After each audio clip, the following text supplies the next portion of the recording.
Children. This is a third way in which we look at genetic contributions to personality. We look at the temperaments of human infants and children. All right, listen, why is this important? For the most part, because children and infants have been less influenced, because they've been here less amount of time. Now, somebody could say, Professor, I don't necessarily agree with that because they've been influenced by their parents. Yeah, but they haven't been necessarily influenced by television. They haven't been necessarily influenced by work. They haven't necessarily been influenced by their wife or their boyfriend or their girlfriend because they're too young for that. So when you look at people, look.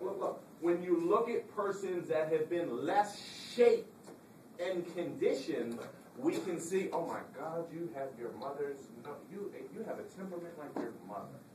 You have an attitude, you act like your mom. Oh God, you remind me of, and he's 2, or he's 3, or she's 5.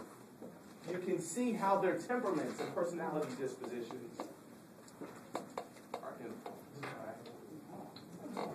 We're going to go quickly through this. Do puppies and animals have personalities? Do you all believe animals have personalities? Yes. Enough said.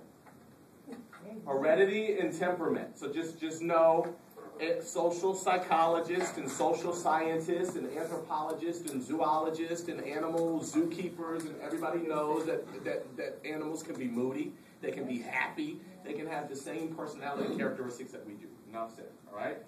Heredity and temperament. This slide is just basically saying that there are physiological dispositions, temperaments are physiological dispositions to respond to the environment in certain ways. A temperament is how you respond to something in the environment. Are you temperamental or are you calm? Are you aggressive? Are you meditating? Okay? And what the social scientists say is you can see temperament established in infancy, in toddlerhood. All right? Watch. However, what they're saying is one's temperament remains relatively the same over time. You guys get that?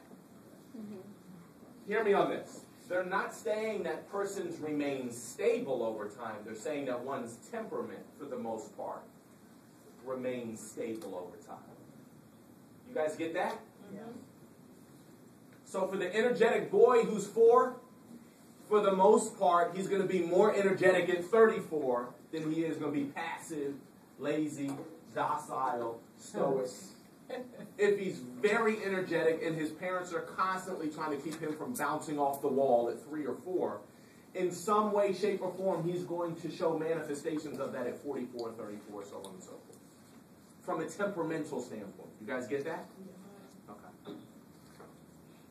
Make sense? You guys agree with that? There are exceptions to the rule. Generally speaking, though, this is what the social psychologists are saying. Any thoughts on that? What do you all think about yourselves? What have you been told about yourself when you were 3 or 4 or 5? Were you moody? Were you a brat? Were you moody? Were you a prima donna? Were you spoiled? Yes. Were you privileged? Oftentimes how you were in childhood has an ongoing manifestation or there's residue throughout your main life. Especially this slide is saying with temperament. You guys got it? Cool.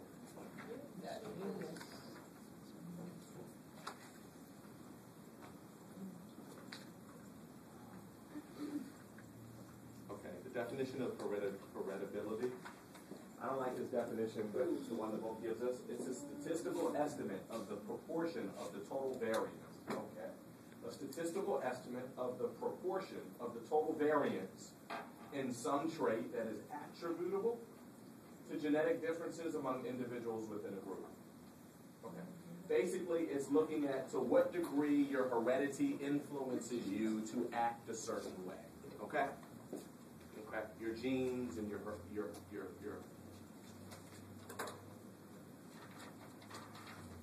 genetic disposition.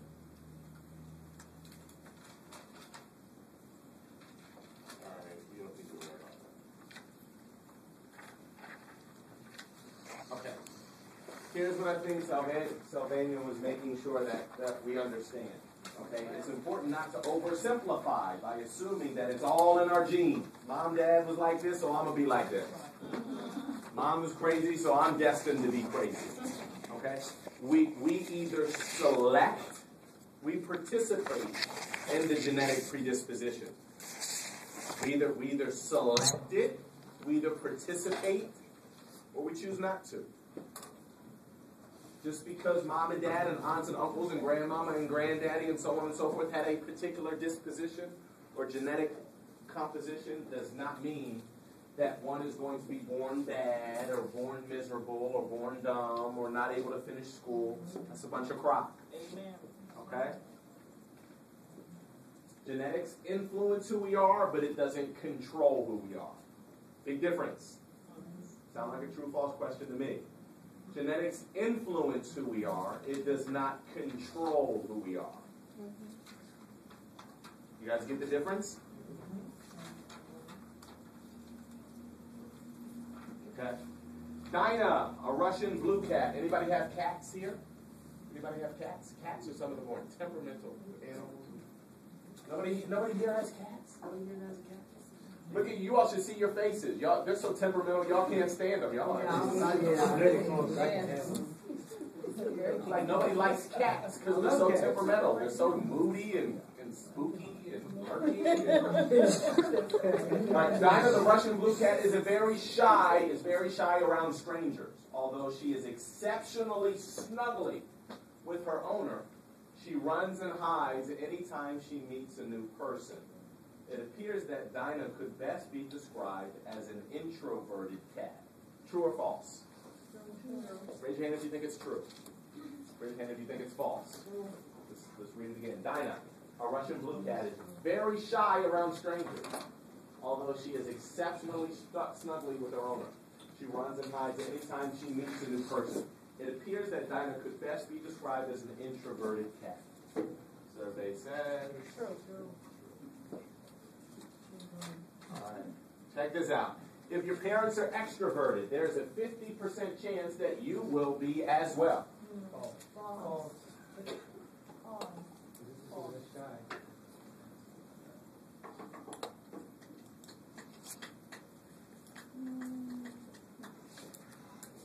Do you guys think true? False. False? I'm not too Raise sure. your hand if you think it's false. Crystal, what do you think? Come on, what do you think? Remember, hereditability does not control us, and it does not predict.